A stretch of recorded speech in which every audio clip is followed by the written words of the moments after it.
한국 소주 판매량이 위스키 판매량을 넘었다고? 소주는 일본 술이 아니었어? 그런 싸구려 술을 왜 마시는데? 여기 한 외국 주류 포럼에서 이야기가 나오는 글들인데요. 한국 소주가 인기 많다고 하자 외국인들은 한국 소주는 싸구려 술이라서 먹어볼 가치도 없다고 합니다. 그래서 오늘 얼마 전까지 한국 주류에 대해서 이상한 시각을 가지고 있던 미국에서 주류 사업을 하고 있는 에밀리 씨의 사연을 가지고 왔습니다. 무언가를 성공적으로 해냈지만 그 일이 조금은 일상적으로 느껴지기 시작할 때의 기분을 아시나요? 일을 정말 잘하고 있지만 열정의 불꽃이 사라지고 있는 것이었는데요. 몇 달 전 저도 바로 그런 상황에 처해 있었습니다.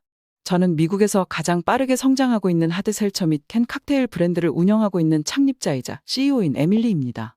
제가 약 5년 전 음료 사업에 처음 뛰어들었을 때는 업계가 막 태동하던 시기였죠. 하드셀처와 바로 마실 수 있는 칵테일은 건강에 민감한 밀레니얼 세대가 더 가벼운 알코올 옵션을 찾는 새로운 트렌드로 떠오르고 있었습니다. 저는 비즈니스에 정통하고 혁신적인 정신으로 기회를 포착하고 올인했습니다. 그리고 큰 성과를 거두었습니다.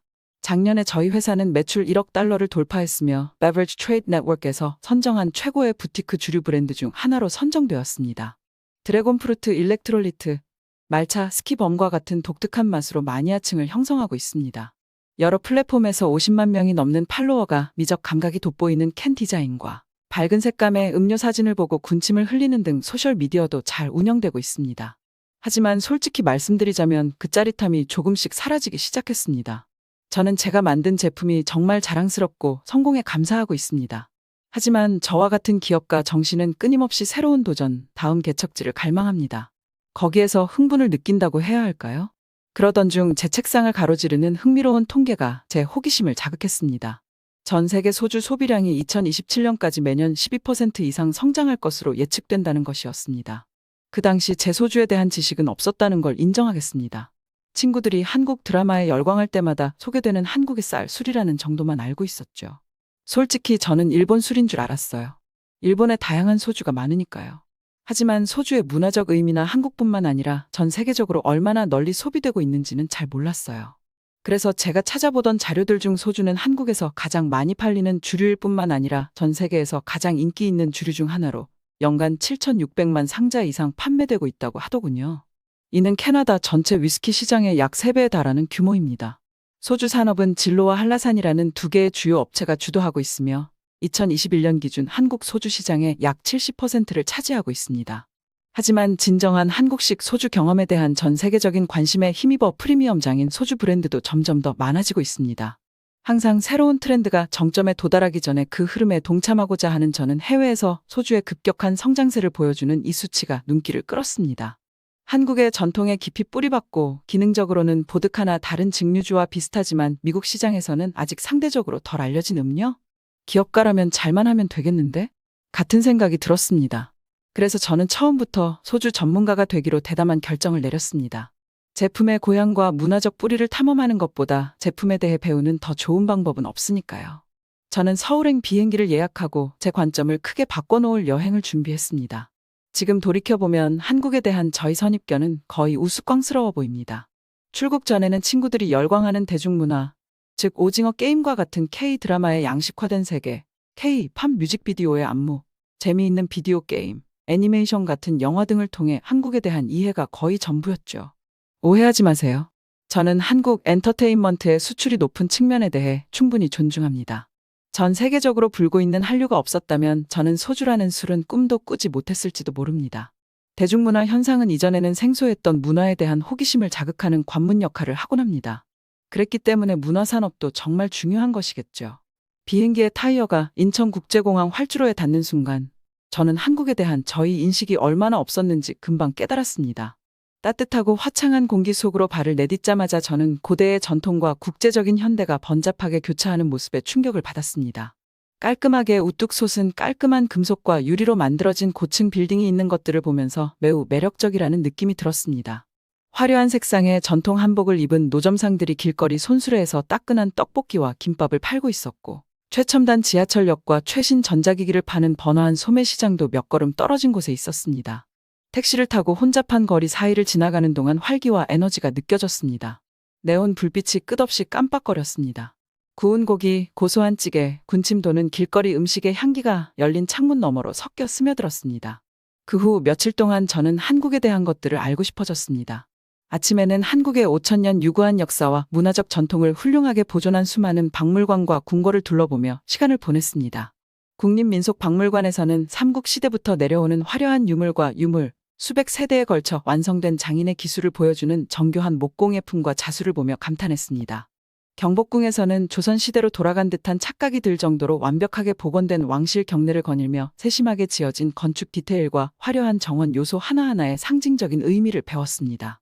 오후에는 또 다른 종류의 문화 체험인 미식 투어를 진행했습니다. 서울에 와서 세계 최고의 미식 여행지로 손꼽히는 놀라운 맛과 다양한 요리를 경험하지 않을 수는 없습니다. 어느 날 저는 서울에서 가장 크고 오래된 야외 먹자골목인 광장시장에서 점심시간에 줄을 선 인파에 합류했습니다. 미로처럼 얽힌 천막 포장마차 통로를 지나면서 저는 푹신한 만두, 바삭바삭한 떡볶이, 끈적끈적한 속을 가득 채운 바삭한 붕어빵 등 오랜 역사를 자랑하는 길거리 음식을 한 입 한 입 맛보았습니다. 투박하지만 사랑스러운 아줌마들이 주인인 구멍 뚫린 포장마차 천막에서는 막걸리와 소주, 대표 안주인 안주가 끝없이 쏟아져 나왔습니다.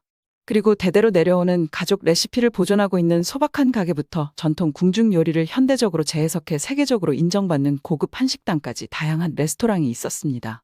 아무리 작거나 호화로운 분위기라도 매 끼니마다 놀라운 맛의 깊이와 조미료의 조화, 디테일에 대한 세심한 배려에 놀라움을 금치 못했습니다. 서울은 그 어떤 주요 미식 도시와 견주어도 손색이 없는 진정한 미식의 메카였습니다. 새로운 경험을 할 때마다 서울에 대해서 많이 느낄 수 있게 되었습니다. 전 세계를 휩쓸고 있는 한류의 빠른 속도로 인해 처음 한국을 알게 되었지만 이제 저는 그 강력한 대중문화의 원천이 되는 더 깊은 역사적 흐름에 빠져들고 있었습니다. 어렸을 때 무언가를 처음 배울 때 느꼈던 기분 아시나요? 선생님이 먼지 쌓인 역사적 유물이나 골동품 상자를 열어보실 때 갑자기 과거가 교과서 페이지에 갇힌 것이 아니라 생생하고 실감나게 느껴졌던 것처럼 느꼈습니다. 서울에 번성했던 소주 문화에 완전히 빠져들면서 제가 느낀 감정입니다. 처음에는 그저 술이라고 치부했던 소주가 수세기에 걸쳐 이어져온 자랑스러운 전통이자 한국인의 정체성을 복잡하게 엮어낸 문화라는 사실이 금세 드러났습니다. 소주의 전체 맥락을 이해하려면 한국 농업이 소주의 발전에 중추적인 역할을 했다는 점을 이해해야 합니다. 오랜 역사 동안 외부의 영향을 거의 받지 않고 고립되어 있던 농업 문명인 한국에서는 생존을 위해 선진 농업 기술과 농작물 수확량을 완성하는 것이 필수적이었습니다. 농업에 대한 이러한 집중은 한국의 주요 작물인 쌀을 식량으로만 재배하는 것이 아니라 쌀을 양조하고 증류하는 기술에도 적용하는 숙달로 이어졌습니다. 물론 지구상의 거의 모든 농경 사회에서 수천 년 동안 쌀을 원료로 한술이 개발되었습니다. 하지만 한국에서는 그 정교함과 문화적 경외심은 타의 추종을 불허하는 수준에 이르렀습니다. 현대 소주의 기원은 오늘날 우리가 알고 있는 증류식 쌀 증류주가 처음 등장한 13세기 고려 왕조로 거슬러 올라갑니다.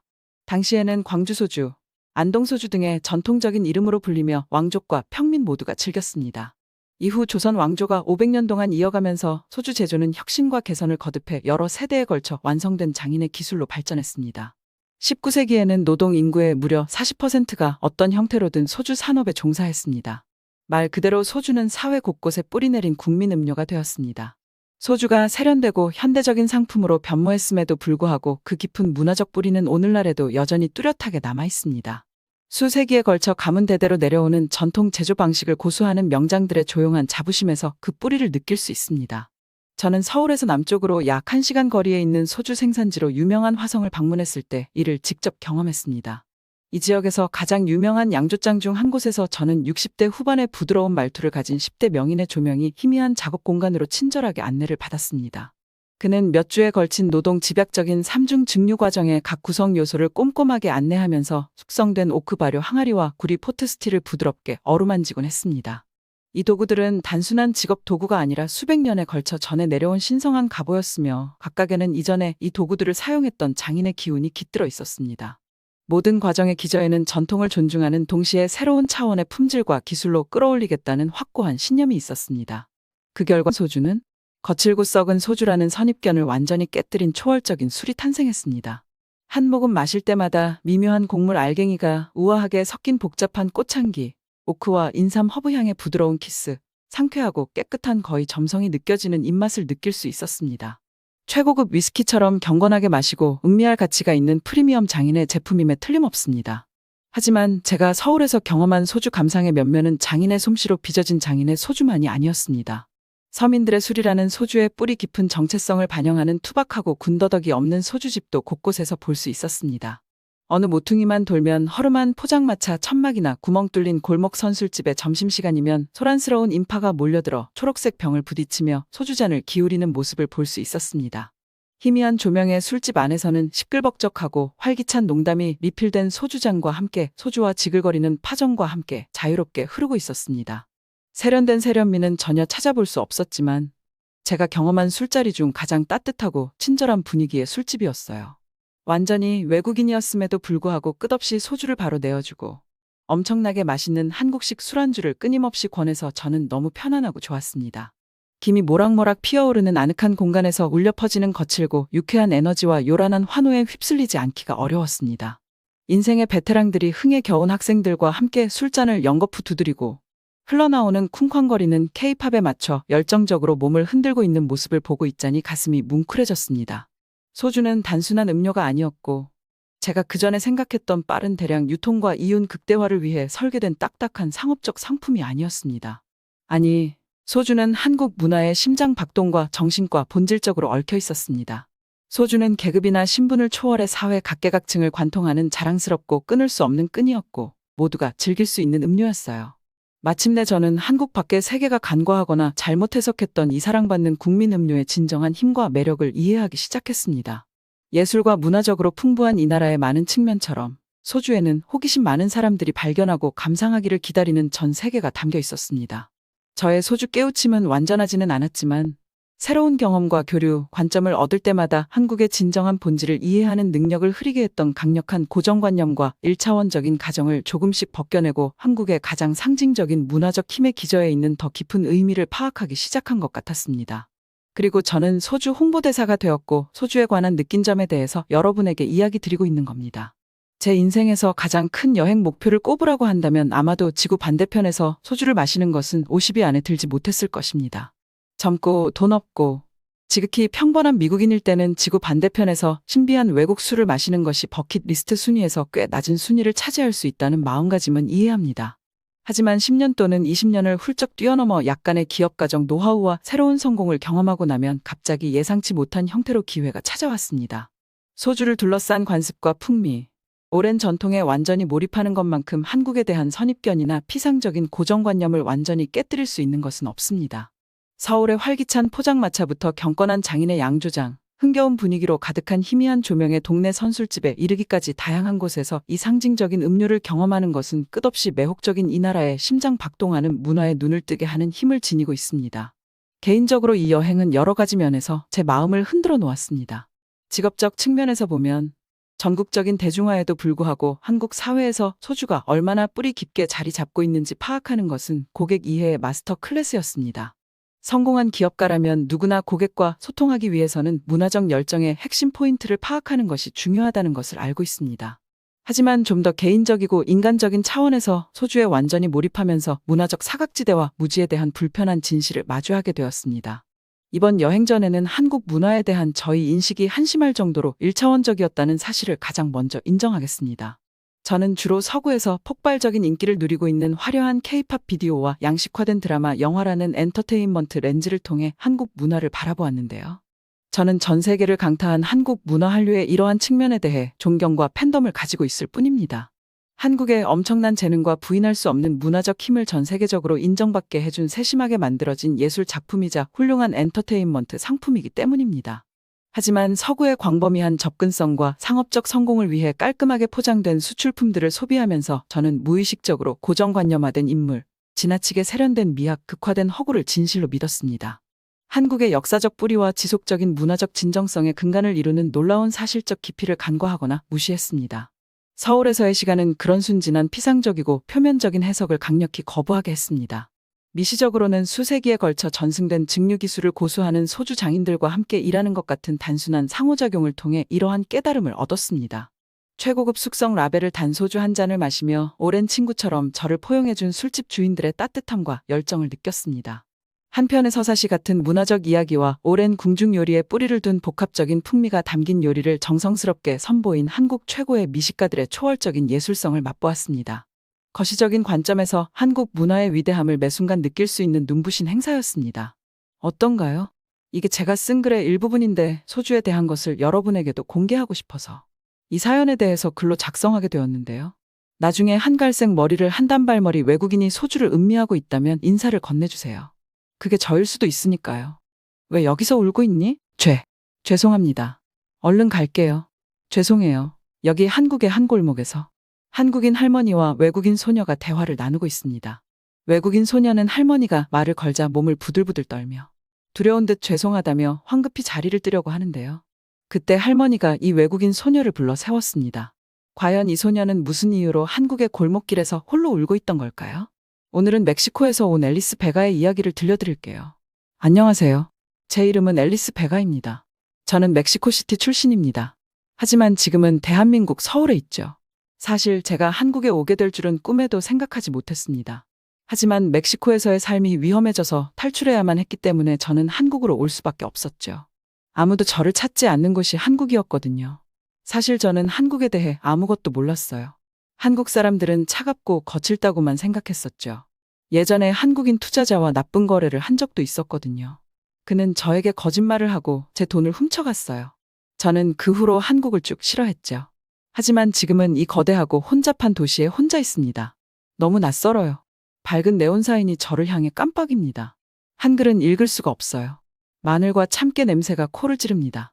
사람들은 제가 알아들을 수 없는 언어로 서둘러 말을 걸어요. 저는 바쁜 거리를 헤매고 다닙니다.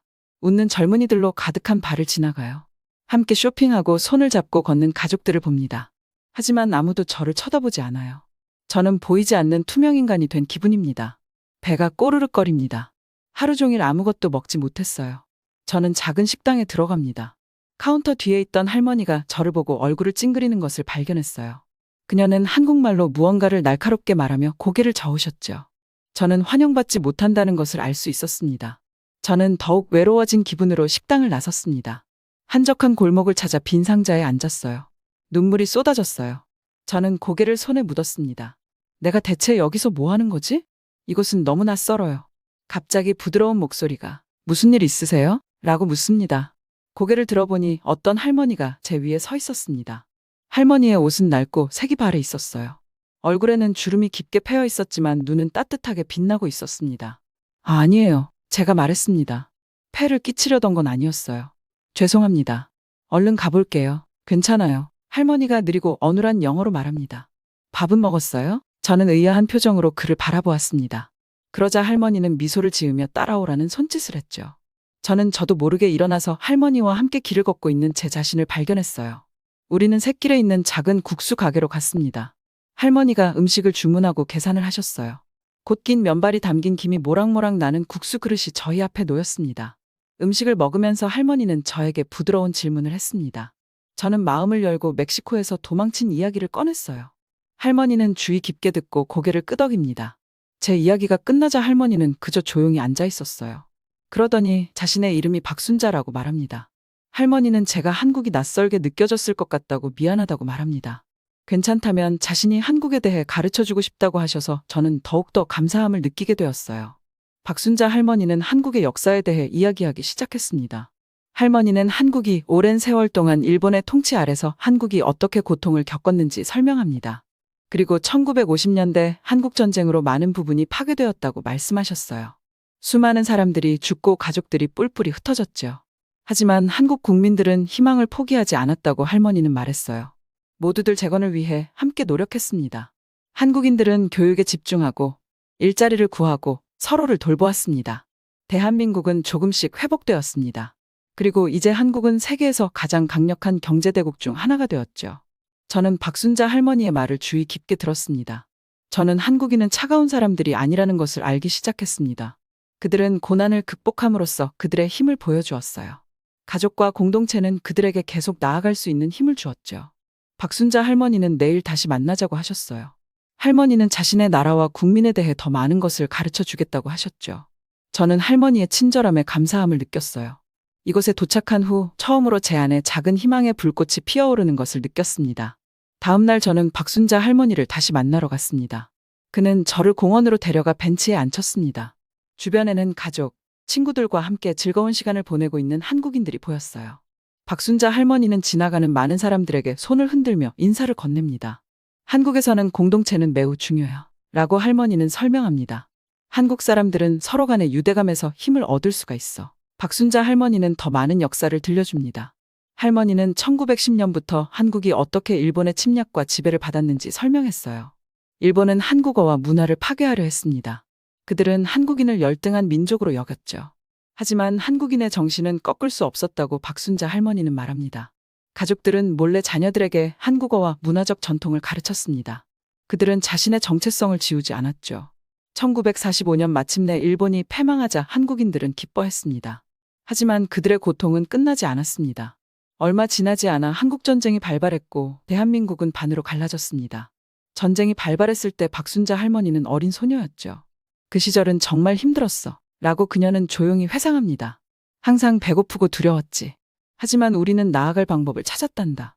우리 어머니와 저는 함께 옛 민요를 부르곤 했어. 덕분에 우리는 희망을 가질 수가 있었지. 저는 한국인의 회복탄 역성에 다시 한번 놀랐습니다.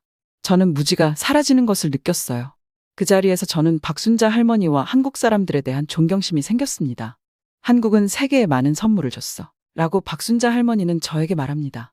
우리의 음식, 우리의 음악, 우리의 기술 말이야. 하지만 가장 큰 선물은 우리의 정신이야. 이 정신은 오늘날 한국의 젊은이들에게도 살아 숨쉬며 창조와 혁신의 원동력이 되고 있지. 근처에서 아이들이 노는 모습을 보며 그녀는 자랑스럽게 웃습니다. 부모님들도 행복해 보이고 사랑이 가득해 보입니다. 한국인의 삶의 중심에는 가족이 있다는 것을 저는 이제야 깨달았습니다.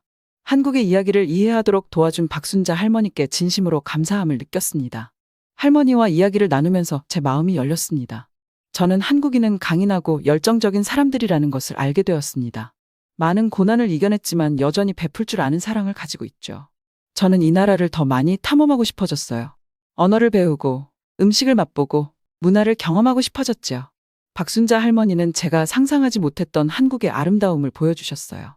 앞으로 며칠 동안 저는 박순자 할머니를 계속 만날 예정입니다. 할머니는 저에게 간단한 한국어 문구도 가르쳐주기 시작했어요. 저는 자기소개하기, 숫자 세기, 감사 인사하기 등을 연습했죠. 박순자 할머니는 한국에서 교육이 얼마나 중요하게 여겨지는지 설명합니다. 가정에서는 과외와 특별 수업 비용을 지불하기 위해 모든 것을 희생하고 있다고 하셨죠. 인류 대학 진학을 목표로 두고 공부를 하게 됩니다. 이는 한국의 젊은이들에게 성공할 수 있는 도구를 제공해주죠. 우리는 시장, 사원, 박물관을 방문했습니다. 박순자 할머니는 저에게 자신의 가족과 친구들을 소개해 주셨어요. 그들은 큰 절과 미소, 음식 선물로 저를 따뜻하게 맞이해 주었죠. 그들의 친절함에 저는 눈물이 났습니다. 처음 한국에 왔을 때 저는 한국을 가혹하게 평가했습니다. 한 사업가의 행동 때문에 모든 한국인을 비난했죠. 하지만 지금은 제가 얼마나 무지했는지 깨달았어요. 이 나라와 국민들은 제가 가장 받을 자격이 없을 때 저에게 존경과 연민을 보여주었습니다. 박순자 할머니와의 마지막 날, 우리는 남산타워 정상에 올라갔습니다. 우리는 거대한 도시 서울을 바라보았습니다. 박순자 할머니가 명소와 동네를 가리켰어요. 할머니는 자신의 어린 시절에 대해 더 많은 이야기를 들려줍니다. 이제는 가족보다 더 친근하게 느껴지는 것 같았어요. 해질 무렵, 우리는 아름다운 한국의 전통 악기인 가야금을 연주하는 악사의 연주를 들었습니다. 그 음은 부드러우면서도 강인한 한국의 정신 그 자체를 반영하는 것 같았어요. 모든 것에 감사합니다. 제가 박순자 할머니에게 말했습니다. 덕분에 제가 한국을 바라보는 시각이 바뀌었어요. 그는 제 손을 따뜻하게 잡아줍니다. 나도 내가 우리나라 방문객들을 보는 시각도 바뀌었어. 그가 대답합니다. 아가, 내가 한국에서 좋은 삶을 살기를 바랬을 뿐이야. 그녀의 친절은 영원히 제게 남을 것입니다.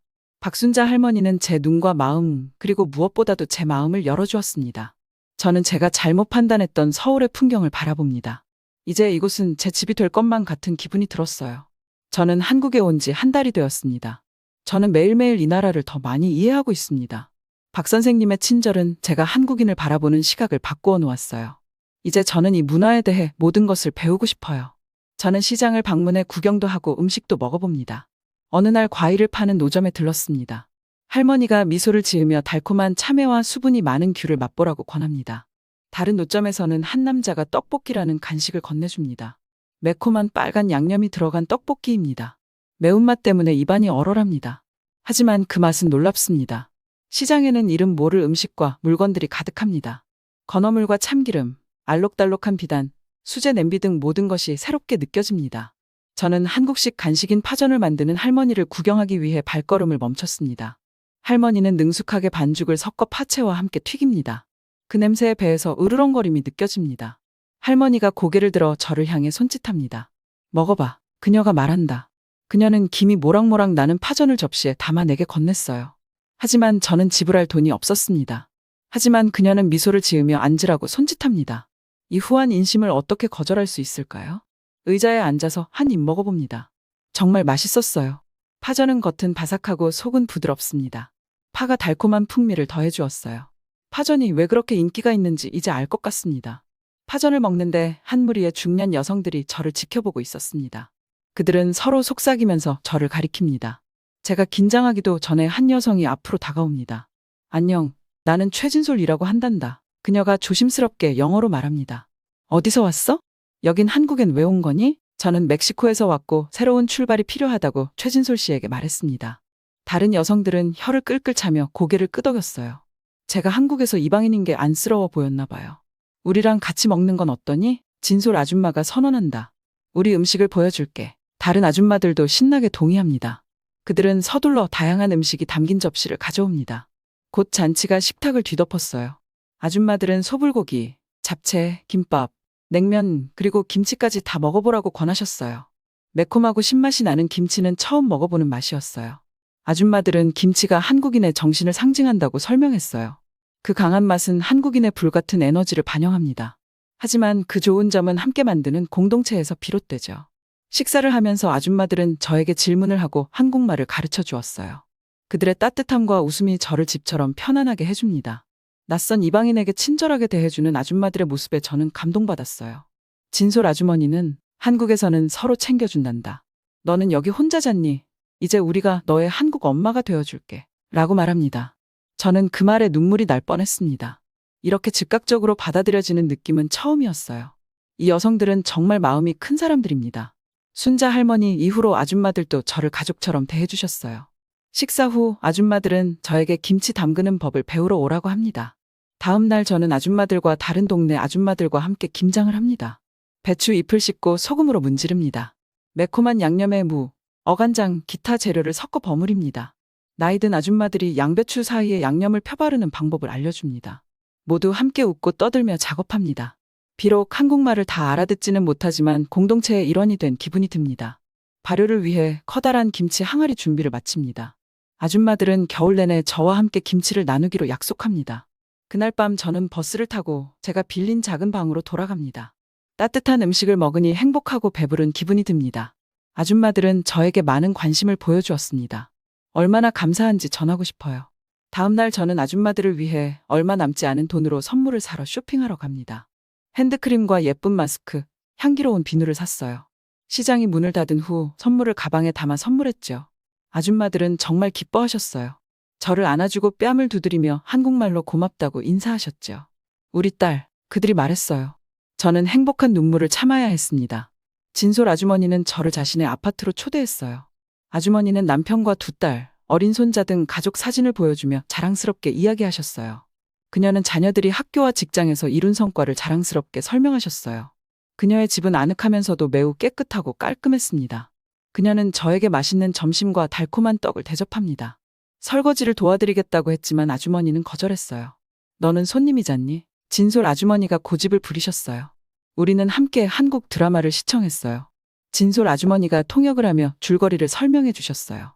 그녀는 등장인물들을 보며 탄성을 지르고 환호했죠. 그녀의 리액션은 저를 웃게 만들었습니다. 나중에 저는 할머니의 한국어 책을 보여달라고 부탁했습니다. 한글 글자는 여전히 저에게 신비로웠어요. 진솔 아주머니는 인내심을 가지고 저와 함께 앉아 글자를 만드는 방법과 간단한 단어를 읽는 방법을 알려주셨어요. 넌 참 좋은 학생이야. 아주머니는 저를 칭찬해 주셨어요. 진솔 아주머니는 제가 진정한 지역사회의 일원이 될 수 있도록 한국어를 더 가르쳐 주겠다고 약속해 주셨어요. 제 마음은 감사함으로 부풀어 올랐습니다. 그날 밤 방에서 저는 순자 할머니와 아줌마들을 생각했습니다. 전에는 한국인을 너무 부당하게 판단했었어요. 하지만 이 여성들은 저를 가족처럼 품어주었습니다. 그들은 한국인들이 깊이 소중히 여기는 공동체 정신과 배려심을 저에게 보여주었어요. 저는 박순자 할머니와 진솔 아주머니를 만난 이후 저는 한국에 대해 많은 것을 배웠습니다. 하지만 가장 큰 교훈은 사람은 어디에서나 사람이고 우리 모두는 사랑하고 사랑받기를 원한다는 것입니다. 친절을 베푸는 것이 우리를 인간답게 만드는 것이죠. 이곳에서 받은 따뜻한 온정을 절대 잊지 못할 거예요. 아줌마들은 제 배와 마음과 마음을 가득 채워주셨어요. 덕분에 이 낯선 곳이 다시 한번 집처럼 느껴지기 시작했습니다. 저는 한국에 온 지 석 달이 되었습니다. 저는 매일 이 나라에서 더 많은 것을 느끼고 있습니다. 한국 문화에 대해 많은 것을 배웠어요. 한국 사람들은 저에게 큰 친절과 따뜻함을 보여주었습니다. 어느 날은 영이라는 젊은 한국 여성을 만났어요. 저희 둘은 시내에 있는 같은 옷가게에서 쇼핑을 하다가 만났죠. 영희는 제가 한국 스타일의 새 옷을 고르는 것을 도와줬어요. 그녀는 패션 센스가 좋은 것 같았어요. 우리는 이야기를 나누기 시작했고 저는 제가 한국에 처음 왔다고 말했습니다. 영희는 제 이야기를 듣고 매우 흥미로워했죠. 제가 한국에서 얼마나 환영받았는지 이야기하자 그녀의 얼굴이 자랑스러움으로 밝아졌어요. 한국인들은 항상 새로운 이방인에게 우리 문화를 공유하고자 해요. 라고 그녀는 말합니다. 영희는 자기 나라에 대해 가르쳐 줄 수 있도록 곧 다시 만나자고 요청했어요. 저는 기꺼이 동의했죠. 다음 주말, 영희는 저를 도시 외곽에 있는 그녀의 동네로 데려갔습니다. 영희는 부모님과 조부모님과 함께 살고 있었습니다. 영희의 할머니는 95세입니다. 할머니는 일제강점기와 한국전쟁을 겪으며 살아오셨어요. 영희는 할머니가 자신의 경험을 이야기하는 동안 통역을 도와주었습니다. 저는 할머니의 이야기를 주의 깊게 들었습니다. 저는 한국인의 회복탄 역성에 다시 한번 놀랐습니다. 끔찍한 고통 속에서도 그들의 정신은 꺾이지 않았습니다. 영희의 부모님은 저에게 한국 전통 음식으로 푸짐한 식사를 차려주었습니다. 모든 음식이 정말 맛있어요. 영희의 어머니는 고기와 야채를 상추 잎에 싸서 한 입에 먹을 수 있는 방법을 알려주기도 했죠. 식사를 하면서 영희네 가족은 공동체, 근면, 인내와 같은 한국의 가치에 대해 이야기를 나누었습니다. 이번 한 번의 방문으로 저는 그들의 놀라운 문화에 대해 많은 것을 배웠습니다. 영희는 저희 친한 친구가 되었습니다. 영희는 저에게 한국에 대해 가르쳐주기 위해 자주 연락을 했어요. 어느 날 영희는 저를 태권도장에 초대했어요. 태권도는 한국의 전통 무술이었죠. 처음에 저는 발차기를 하고 소리를 지르는 것이 겁이 났어요. 하지만 영희 사범님은 인내심이 많으셨어요. 기본 자세와 강력한 주먹질과 막는 방법을 알려주셨죠. 처음에는 새로운 동작 때문에 몸이 아팠어요. 하지만 저는 매주 발전하고 있습니다. 영희는 저희 노력을 칭찬했습니다. 그녀는 이 수련이 몸뿐만 아니라 내면의 정신도 강화한다고 말했죠. 3개월의 수업이 끝나고 저는 보드를 깰 준비가 되었어요. 스튜디오 마스터가 나무 조각을 들고 있었습니다. 저는 에너지를 집중하고 앞차기를 하고 나무를 두 동강 냈어요. 모두가 저에게 박수를 보냅니다. 영희가 저를 꼭 안아줍니다. 앨리스, 너는 진정한 한국인의 전사 정신을 보여줬어. 그녀가 외칩니다. 이제껏 저는 그런 성취감을 느껴본 적이 없었어요.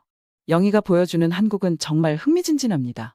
전통 한복을 곱게 차려입고 고궁을 방문하기도 하고요. 고즈넉한 아름다움에 숨이 멎을 것 같을 때도 있었어요. 밤에는 노래방에 가서 열정적인 발라드를 부르기도 합니다. 분위기가 너무 즐겁고 활기차요. 영희의 목소리가 정말 좋아서 모두가 환호하죠. K-팝 공연도 보러 가는 걸 좋아해요. 노래와 춤, 에너지가 지금까지 경험해보지 못한 것들이죠. 팬들은 무대로 달려가 아이돌과 함께 노래를 따라 불러요. 영희의 조국에 대한 자부심과 사랑은 강한 에너지가 있습니다. 영희는 저에게 놀라운 장소와 사람들을 많이 소개해줬어요. 어느 주말에는 저를 데리고 영희가 살고 있는 양로원 할머니를 방문합니다. 저는 영희와 함께 할머니, 할아버지들께 점심을 제공하는 일을 돕습니다. 아줌마들을 보면 최진솔 아주머니와 친구분들이 생각이 나기도 했어요. 영희가 통역을 하며 어르신들과 이야기를 나눕니다. 어르신들은 저마다 놀라운 사연을 가지고 계셨어요. 많은 고난을 겪었지만 여전히 희망과 기쁨을 가지고 계셨죠. 그분들의 정신은 저에게 영감을 주기도 했습니다. 그날 밤 저는 영희와의 우정에 대해 생각했습니다. 영희는 저에게 한국의 아름다움과 역사 그리고 강인함에 대해 많은 것을 가르쳐 주었어요. 이 놀라운 문화에 대해 제 눈과 마음은 활짝 열렸습니다. 불과 몇 달 전까지만 해도 저는 이 나라에 대해 닫혀 있었어요. 한국인을 잘 알지도 못하면서 가혹하게 판단했었죠. 하지만 이제 그들은 저를 같은 민족으로 받아들였어요. 영희와 그녀의 가족, 친구들은 저를 정말 따뜻하게 대해주었습니다. 그들은 주저없이 자신들의 집과 음식, 이야기를 공유해 주었어요. 그들은 진정한 한국인의 정신을 대표하고 있었어요. 영희와 함께한 시간은 제 인생을 바꿔놓았습니다. 영희는 저와 한국인들이 사랑, 공동체, 행복이라는 기본적인 것을 원한다는 것을 이해하도록 도와줬어요. 이제 저는 서울의 번화한 거리를 걸을 때 더 이상 이방인처럼 느껴지지 않습니다. 언어도, 냄새도, 소리도 친숙하게 느껴집니다. 이 나라는 저를 반갑게 맞아주었고 제 고향이 되었어요. 이 모든 것은 박순자 할머니께서 먼저 손을 내밀었고 최진솔 아주머니가 아낌없이 마음을 열어주었으며 영희가 열린 마음으로 친구가 되어주었기 때문입니다. 그들이 제게 준 선물에 대해 저는 영원히 감사할 것입니다. 이곳 덕분에 제 삶은 훨씬 더 풍요로워졌습니다. 저는 한국에 온 지 6개월이 되었습니다. 처음 한국에 도착했을 때 길을 잃고 두려움을 느꼈을 때와는 많은 것이 바뀌었습니다. 이 나라와 사람들은 제가 예상하지 못했던 친절과 아름다움을 보여주었어요. 닫혀있던 제 마음은 이제 활짝 열렸습니다. 무지했던 제 마음은 이제 지식으로 가득 차 있었죠. 한국은 저에게 진정한 고향이 되었습니다. 저는 시내의 작은 월세방에서 벗어나 영인의 집에서 멀지 않은 작은 아파트로 이사했습니다. 이제 동네는 따뜻하고 친근하게 느껴집니다. 매일 아침 저는 시장에 가서 재료를 사러 갑니다.